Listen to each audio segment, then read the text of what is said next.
Okay, so again, really trying to showcase the diversity of music that exists in the black community. Um, this one is definitely different. So I will say it's interesting. This artist collection of artists is it's unique because it's not static. It's very fluid. It's received a lot of accolades, a lot of praise, and also received criticism. But it's something that I have really loved. So, and this is a collaborative project, so it's not just them on this. But I'm talking about Maverick City Music, and this album that I have by them is Old Church Basement. Now, I would have a lot more of their albums to showcase with you, but Maverick City Music doesn't really press their music to vinyl. The only reason I have this album on vinyl is because Elevation Music, Elevation Worship, does press their music to vinyl. And this is a collaboration between Maverick City Music and Elevation Worship. So Maverick City Music is unique because they are a collection of artists, and people come and go. So it's not always the same 5 people or 10 people or whatever. There are a few people that are pretty common names to associate with Maverick City Music.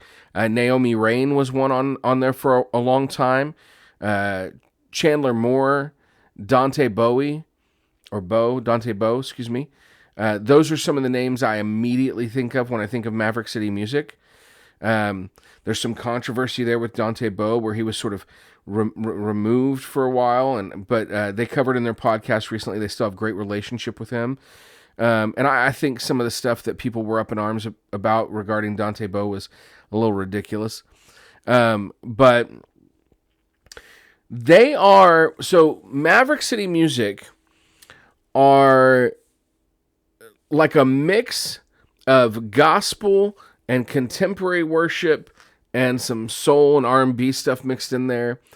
What I love about them is they bring some color, and I don't mean that that's not a bad pun. It's more of like a metaphorical statement. They bring some color to the contemporary worship movement. So, people kind of joke about how back in the 90s you have artists like Delirious who were like trying to take like what U2 was doing and applying it to contemporary worship. And then from there you get Hillsong. And everybody sounds the same. Everybody sounds exactly the same. Maverick City Music to me doesn't. They're adding some of that gospel and soul flavor that we don't have in contemporary worship. And I love that.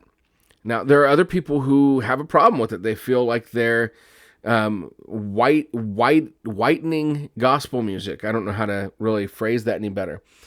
Fred Hammond, who is a very well-known gospel artist, is one of those people who's kind of been outspoken about that. I love this album. The title track on this, Old Church Basement, has this moment where it goes through all these old worship songs. And they're the songs that I grew up on in church. So songs by artists like Hillsong and Delirious and that kind of stuff. Some of those artists I just mentioned. So I really, really love that. I love pretty much every track on this album. Of the last maybe 10 years, this is probably my favorite worship album to listen to. It is, I think it's, let's see, is it 2 or 3 LP? It's 1, 2.